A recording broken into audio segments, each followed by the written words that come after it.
In the 1990s, Dallas, Texas was a successful, booming metropolis, looking towards a prosperous future. The city leaders of Dallas always would promote this city as the gleaming, shining symbol of the Southwest. Pure, beautiful, great skyscrapers. Everyone was successful. But at the same time, Dallas had this great, shiny image. Lurking in the background was crime.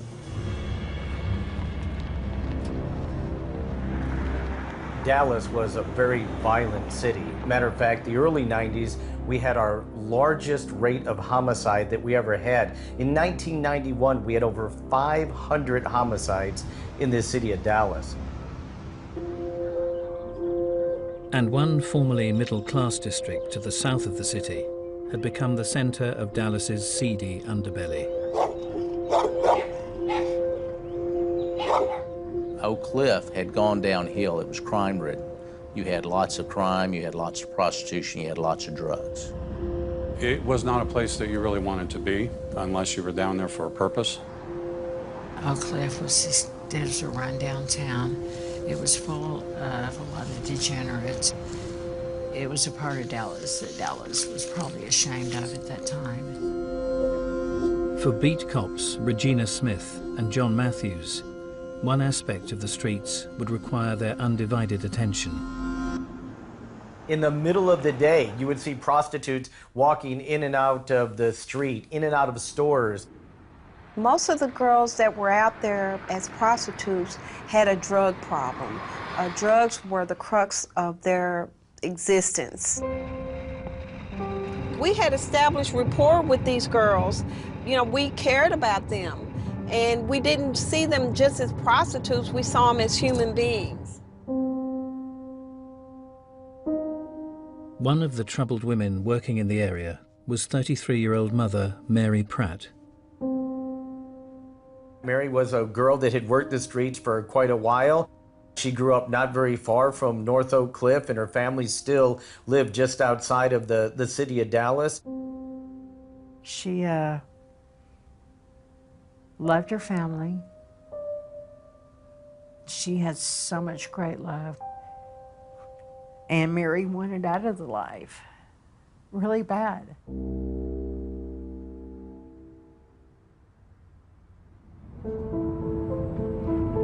The 12th of December 1990 appeared to be a standard night in Oak Cliff's red light district.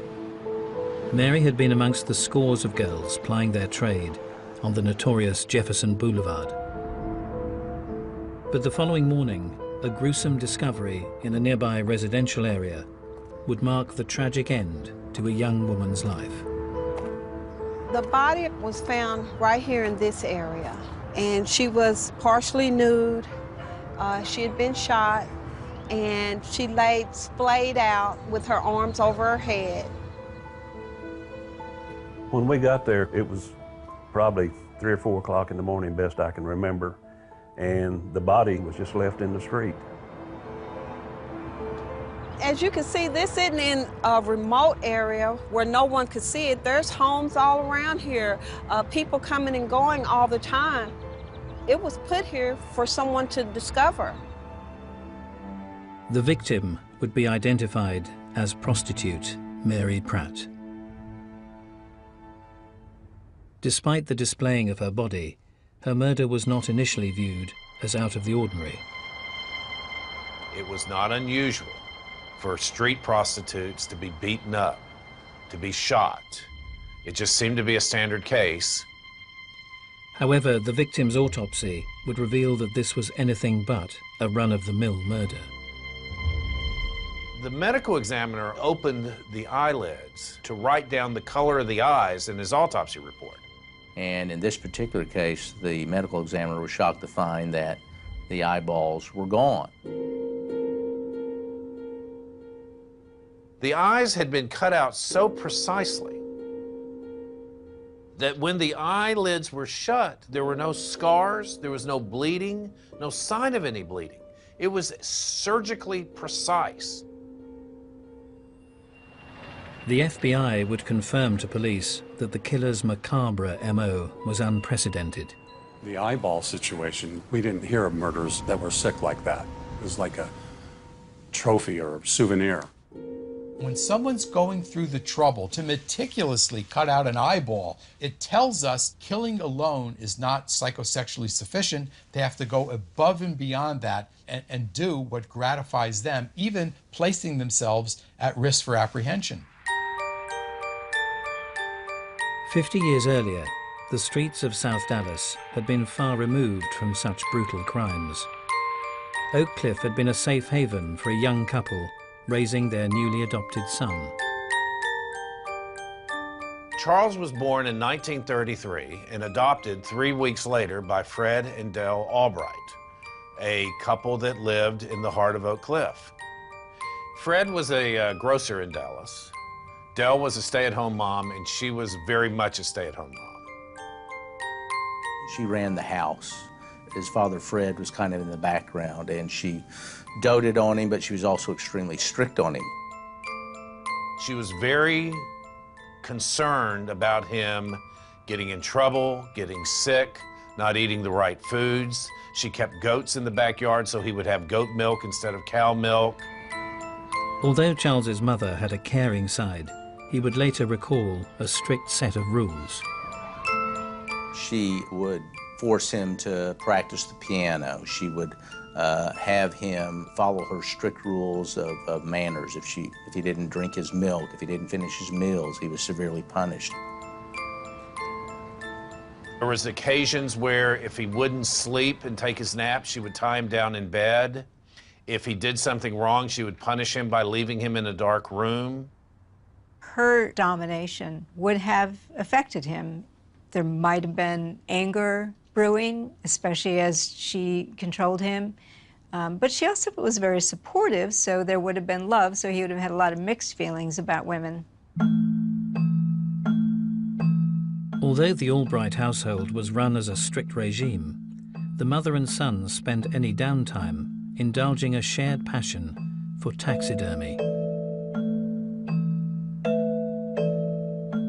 They would go get dead animals in the neighborhood, like squirrels and birds, and they would work meticulously on restoring the animals, taking out their insides, sewing them back up. And then the final part of the taxidermy was to take these beautiful little fake eyes that you could order and place them into the animal's eyes. But his mother was a very frugal woman. She wouldn't pay for these rather expensive marbles for the eyes, so she would just force him to use buttons from her sewing collection. And he would take a bus down to a local taxidermy shop, and he would run his fingers through the boxes of eyes, just staring at the eyes, but never able to buy them to put on his animals. 50 years later, Charles Albright's neighborhood had just suffered the gruesome murder of prostitute Mary Pratt. But as detectives searched for a lead, the killer was already planning his next attack.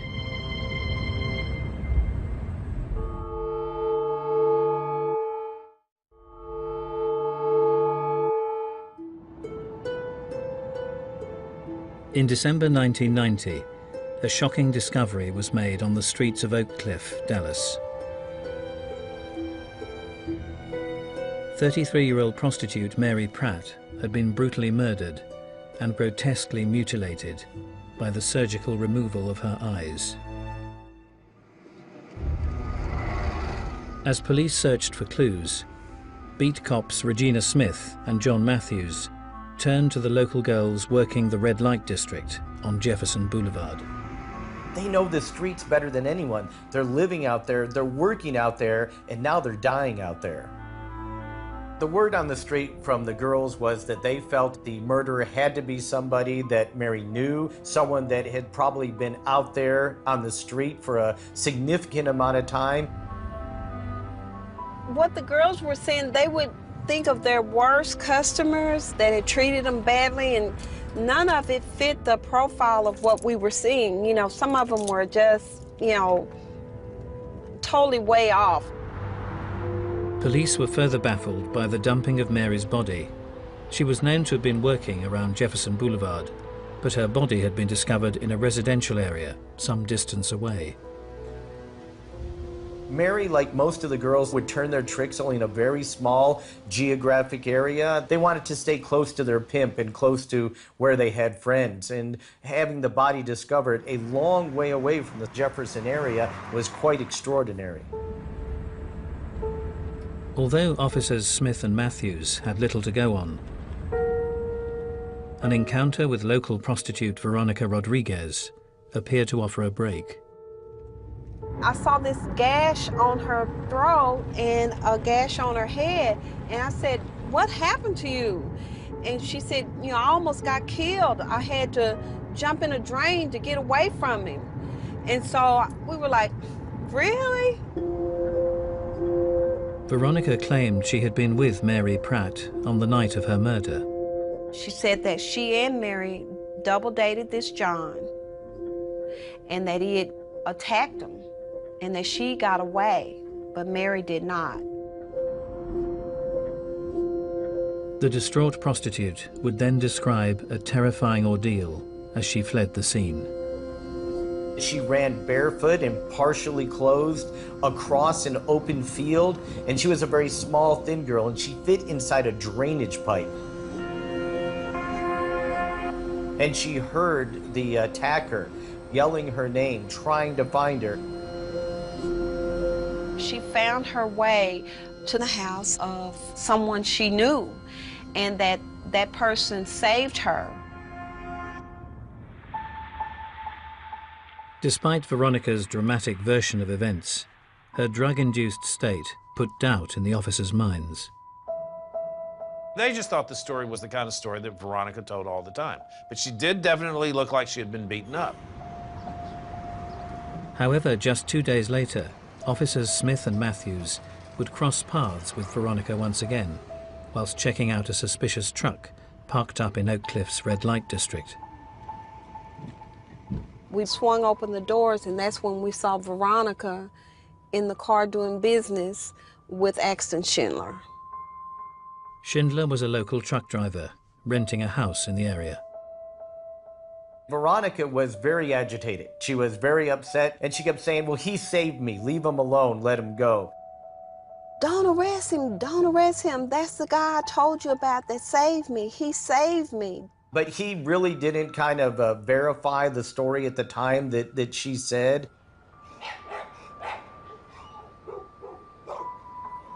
But they took his identification, and Axton Schindler listed his residence as in Oak Cliff. Although police didn't know it yet, Axton Schindler had actually given the address of his landlord, a local man who had grown up in the neighborhood, 57-year-old Charles Albright.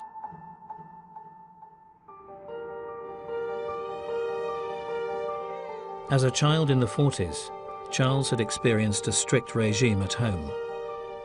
It appeared that this disciplined upbringing had paid off at school. He was very gifted in science. He was a gifted athlete. If you met him as a boy, you would think he's going a long way. He was smart and did well in class, but he also was the type of person who did pranks and would get in trouble a lot. He was a good thief. He would steal the test exams and make copies for his friends. For him, going through the proper channels, like taking your classes, graduating, that wasn't the way he wanted to run his life. He sees the world as a place where you have to always get over on him. As Albright hit his late teens, his mischievous behavior started to spiral out of control. He was arrested for breaking into a jewelry store as a boy and stealing a watch. A juvenile probation officer came to see him and did interviews with him. He had never before met a teenager who was able to divorce reality from falsehood. Albright could convince himself he hadn't committed a crime. He could lie to himself and be very convinced. Charlie's delinquent behavior would continue to escalate, and he would eventually be imprisoned for a year, aged just 17. However, on his release, he appeared to have mended his ways.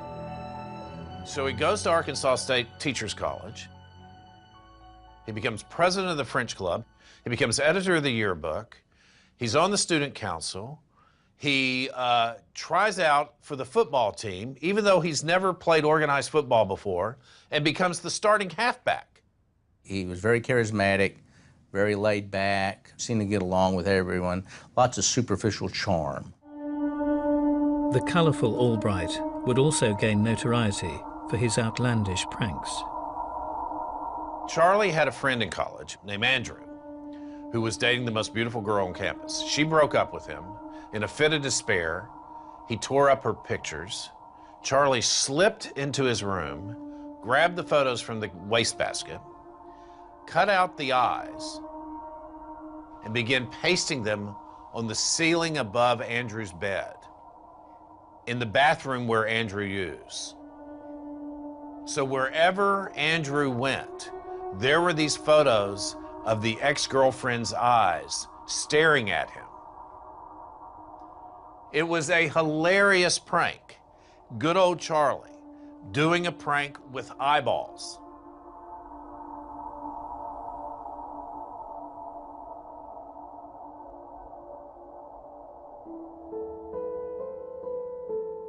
"40 years later, local prostitutes were still working Oak Cliff's red light district, despite the twisted murder and mutilation of call girl Mary Pratt.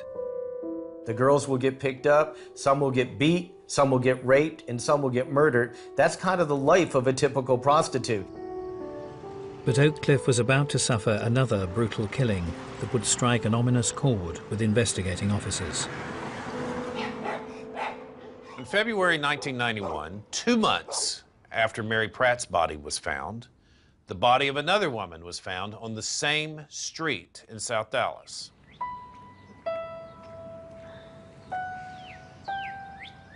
Right here in this vicinity was where the body of Susan Peterson was found.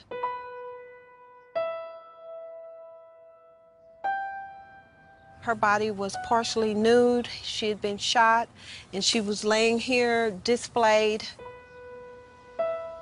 The prostitute's murder bore marked similarities to that of working girl Mary Pratt. Both bodies were dumped in the same neighborhood. Both bodies were shot. Both bodies were displayed in the same way, as if the killer wanted them to be discovered quickly. When a killer just dumps a body, they are, first of all, calling the victim garbage, just dumping them in the streets for pickup. Also, this is a brazen statement against the community itself. This is one of yours, deal with it. They were not just people to be thrown in the streets like that. The pictures I saw haunted me forever. They still do. So what, they did that? It didn't give anyone the right to take their life from them, nobody the right to take their life from them. Although Susan's murder had come under a different jurisdiction, on hearing the news, Dallas detectives feared her autopsy would reveal the same hideous mutilation inflicted on the face of Mary Pratt. They immediately called the medical examiner and said, check the eyes. And they got a call back that said, the eyes are missing. In that moment, the alarms went on, because now they knew they had a serial killer. They knew that he would strike again. That is the worst nightmare for a detective. He loved, clearly, taunting the cops. He wanted his work to be seen. He was like an artist, cutting out their eyes and disappearing into the night. The mutilation of the two innocent women was evidence of a most twisted mind at work. Detectives would soon discover that the killer's lust for trophies was far from over.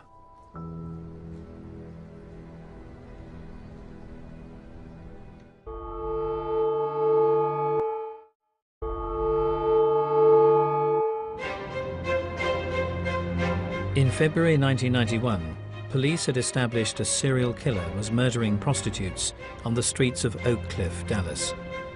Both Mary Pratt and Susan Peterson had been mutilated in the most horrific manner, their eyes surgically removed during the twisted attacks. They had to get word out to the prostitutes on the street to warn them that there was a killer out there and that the bodies were mutilated in a certain way. Everybody was scared. You know, if you say a serial killer that's cutting out prostitutes' eyes is on the loose, it caused a great concern. But despite police warnings, many girls were left with little choice. The prostitutes remained out. Many of them had drug addictions. They needed money. I felt sorry for them because they were stuck in a situation that they couldn't get out of. Amidst an atmosphere of fear, one Oak Cliff resident had to work nights as a paperboy to make ends meet. It was the latest in a long line of jobs for the colourful Charles Albright.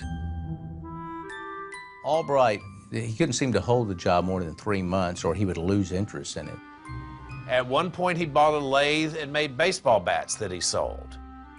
He told people that he was a bullfighter at one time and gone to Mexico. He got a beautician's degree and called himself Mr. Charlie. He was an artist at one point. A guy that worked with him at the beauty shop asked him to paint a portrait of his wife. And Charlie spent hours working on the portrait. Finally, the guy said, "Charlie, when are you going to get done with the portrait?" And Charlie said, "I have just one thing left to do." And the man looked at the portrait, and it was a perfect rendition of his wife, except that the eyes were missing. But Albright's eccentric demeanour hid a life of petty crime. 22 years earlier, in 1969, he created fake qualifications to land a job as head of biology at a high school east of Dallas. From there, he coached the football team. High school girls swooned over him. High school boys wanted to be like him. They would come to him for counseling. He was gregarious, he was charismatic. It was very easy to take people in and make them believe whatever he wanted. That would have made him feel superior. Having eventually been sacked from his teaching post, Charles Albright continued to commit a series of minor offences throughout the 70s. But 1981 would mark a disturbing addition to his criminal record. He showed up at this church and then suddenly became quite active in this particular Catholic church. And he befriended a family who had a young daughter. He liked to talk to the girl, and he would take her to the playground. And at one point, the parents realized after talking to the girl that Charlie had sexually molested her. The family didn't want to put their daughter through a trial, and the prosecution reached a plea bargain with him, and he was placed on probation. Charlie was able to keep this completely quiet. It never made the newspapers. So in his world in Oak Cliff, he was still good time Charlie. At this church he went to in East Dallas, he was a depraved sexual maniac.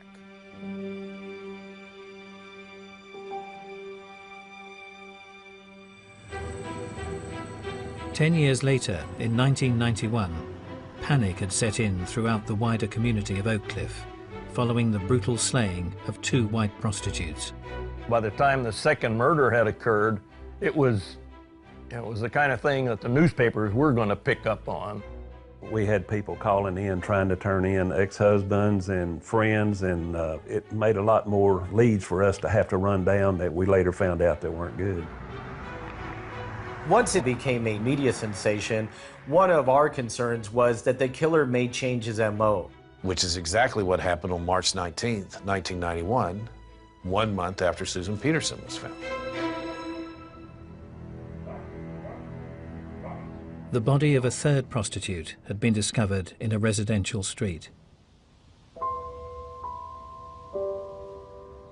Although the victim's profession matched that of Mary Pratt and Susan Peterson, the killer's choice of target had seemingly evolved.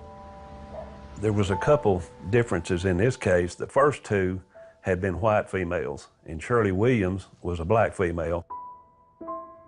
The killer's change of MO had resulted in tragedy for the 45-year-old, who, despite police warnings, had remained out working the streets.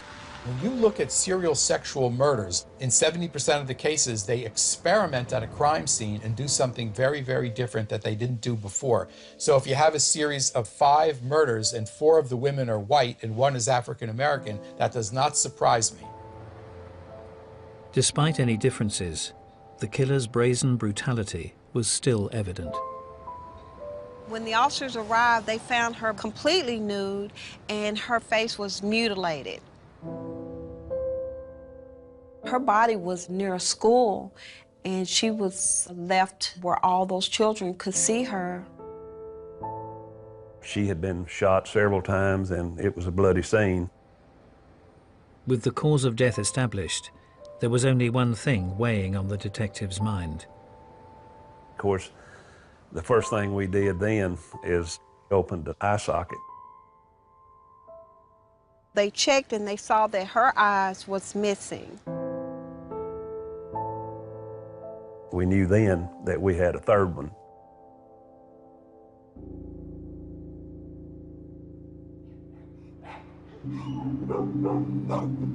As with the other 2 murders, the eyeballs had been removed from the scene.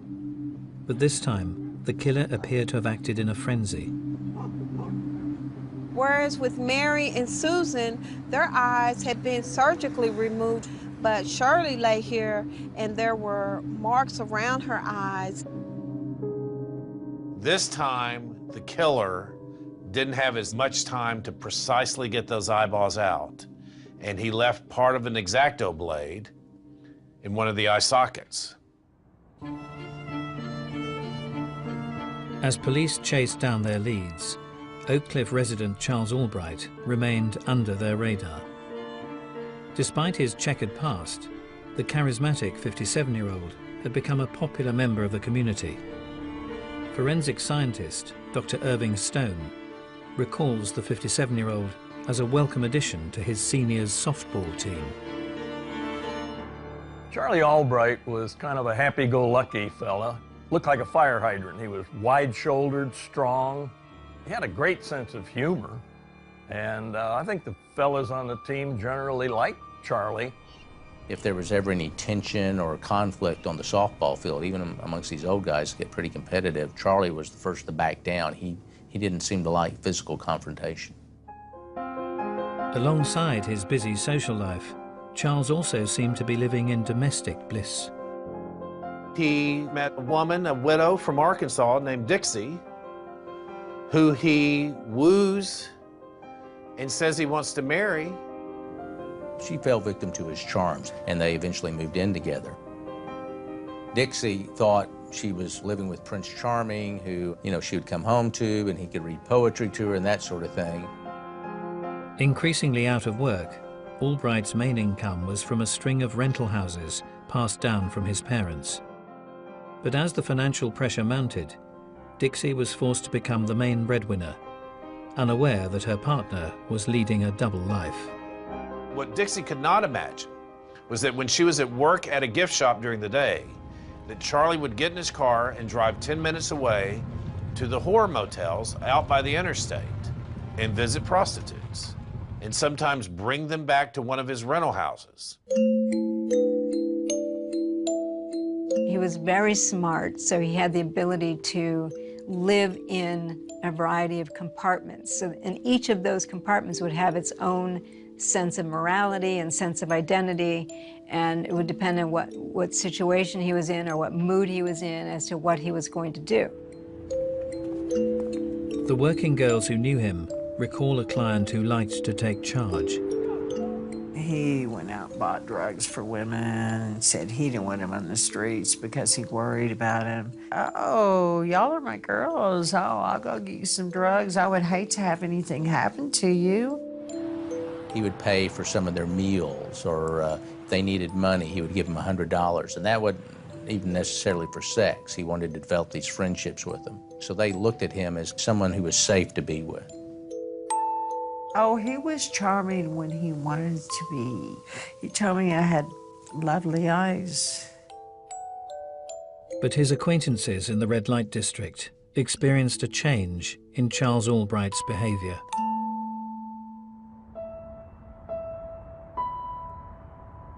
With some of the prostitutes, he began to develop a sadistic relationship.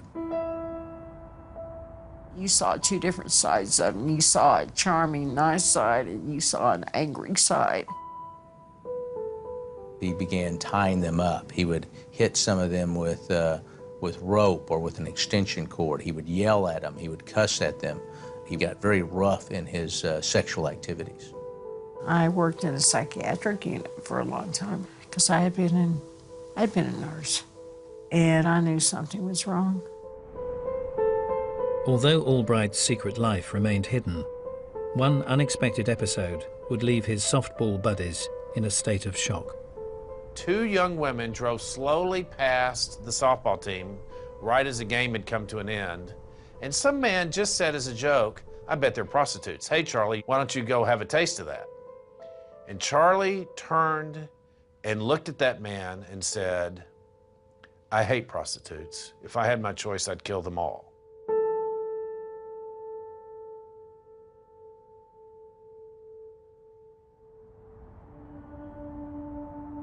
One year later, in March 1991, the twisted murder of a third prostitute had shut down Oak Cliff's red light district. You could not find a prostitute of any race on the street. It cleared the streets, period. In an atmosphere of fear, beat cops Smith and Matthews would glean some crucial information from working girl Brenda White. Brenda told us a story about this older white male driving a station wagon who had picked her up. He was very strong, very muscular. He had salt and pepper hair. He wanted to take her down to some property he had down south. She, being a veteran prostitute, knew not to go. He became enraged, and she was so frightened that she had to mace him in order to get out of the car. On hearing Brenda's description of her assailant, the officers then reconsidered an earlier witness statement from another Oak Cliff prostitute. That brought to mind Veronica's story, because she said her attacker had salt and pepper hair as well. Veronica Rodriguez had insisted she had witnessed the brutal murder of Mary Pratt before fleeing to the rental house of middle-aged resident Axton Schindler. Axton was a small guy, a very kind of shy and passive individual, not someone that could overpower these girls. We knew Axton wasn't the killer. But when Officer Matthews checked out the address Axton had provided, he discovered it was a property near to where Shirley Williams' body had been discovered. Having eliminated Schindler from the inquiry, police turned their attention to his landlord. Further investigation revealed that he owned more than one property within the immediate area. I started to run a tax record and discovered there were actually 3 pieces of property, one near Shirley's dump site, 2 near Mary and Susan's dump site, all owned by the same person with the last name of Albright. As a cop, I was saying, this is that son of a right here. That's who is doing this. But as police closed the net around Charles Albright, they were about to learn they were dealing with an elusive and calculating adversary.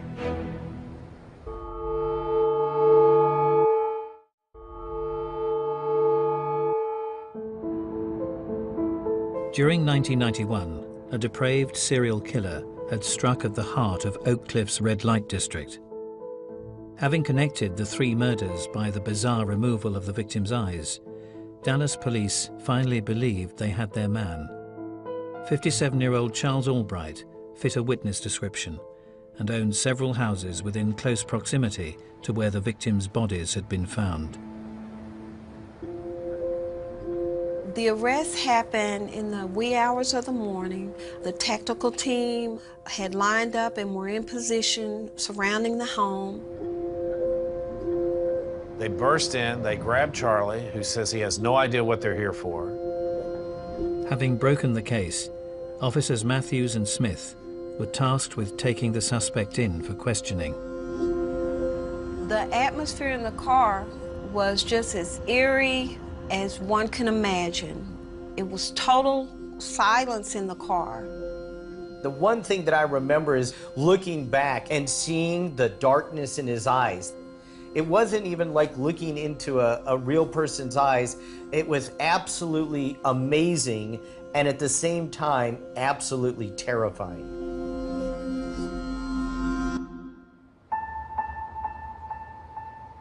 All of the victims had been shot and had bizarrely had their eyeballs removed. But as detectives searched Albright's house, little evidence came to light. When we started searching the house, we found a fireplace that had a secret cover over the top of it. And once we took that cover off, there were like 7 or 8 guns in there. None of which were used in the murders of the prostitutes. They do find some X-Acto blades, but they can't connect them to any of the murders. They do not find the eyeballs. Forensic scientist Dr. Irving Stone was also part of the investigative team that night. Although his search drew a blank, one item found in the living room would leave him in a state of shock. On the floor in the corner, there was a baseball cap. And I looked at that baseball cap and I said, "What's this guy's name?" And the fellow said, "Charles Albright." And I said, "He's the right fielder on my softball team." On his return to police headquarters, Dr. Stone came face to face with his former teammate. The elevator opened and Charlie Albright was ushered out, manacled and in shackles with 2 detectives. And he saw me, he beamed a big smile and he opened his arms and he said, "Irv, come give me a hug." I looked at Charlie and I just shook my head and I moved into the laboratory. But that's the kind of guy Charlie was. In custody, Albright would remain unperturbed whilst police searched his other properties, desperate to track down the missing body parts. And we had to search that doggone barn, and it was like a scene from Silence of the Lamb with lizards and snakes and newts. He had them lined up all in that barn, and we thought the eyeballs were going to be in there. I know that we saw some pickled animals, and on one of them, it even resembled eyes, but it turned out to be, I think, a pig's eyes.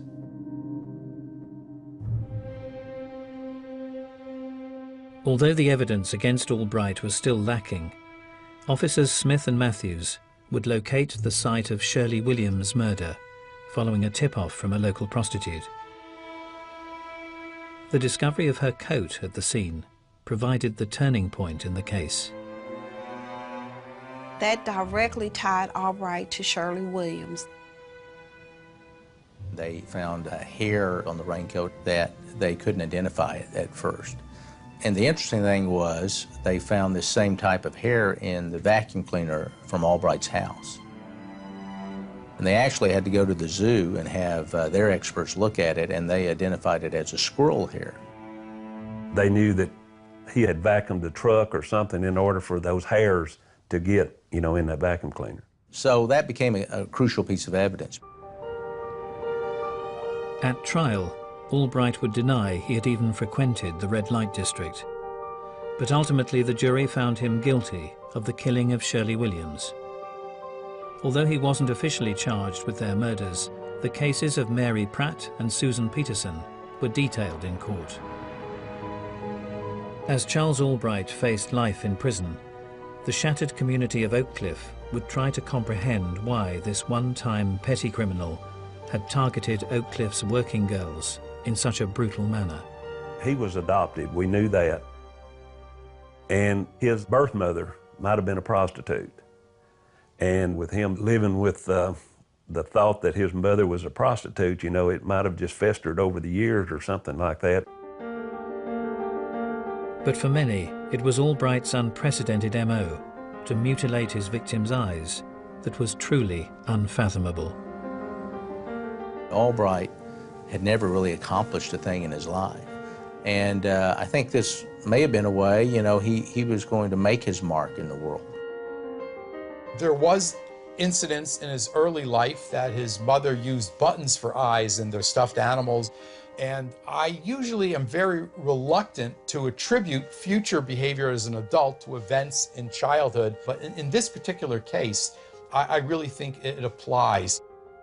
He will talk at length about his obsession with eyes to this day. In his prison cell, he reportedly had drawings that he had made of beautiful women's eyes, taped one after another across the wall. In the aftermath of his twisted brutality, one question remained. Was Charles Albright born to kill? I think the key to Charlie is to understand, despite all his charm and all his cleverness, and that he had, from the beginning, an antisocial personality. His adoptive mother, Dell, perhaps sensed it, and maybe that's why she raised him so diligently. She knew that her son was going to spiral out of control. I think Albright was born to be a con artist, to be a person who would do whatever he wanted. And so if murder was something that appealed to him, he was ready to do it. Even though he had a strange childhood, he wasn't abused in any way. He wasn't sexually abused. He wasn't physically abused, really. I think it was more genetic.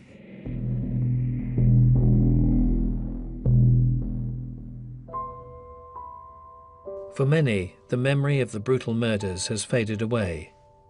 But those who were there will always remember the innocent women who lost their lives. I miss my friends. Felt like I could have done something. How dare this person come and take their life and cut it short? There was something wrong about it from the beginning. There's just very few times in your life that you can look at someone and truly feel an evil person. And that's the scariest feeling you'll ever get.